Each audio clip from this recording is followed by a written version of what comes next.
This skill video will show you how to drive an ARFF apparatus.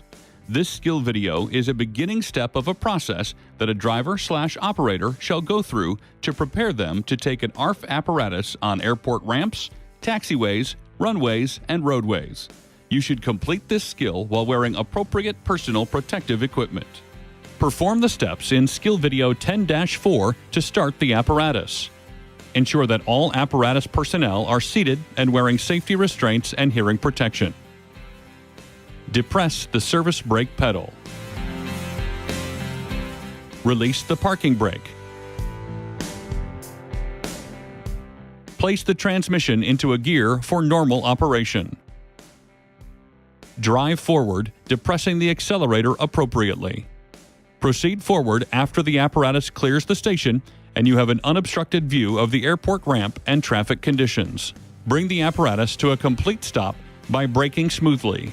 Shut down the apparatus per skill video 10-4.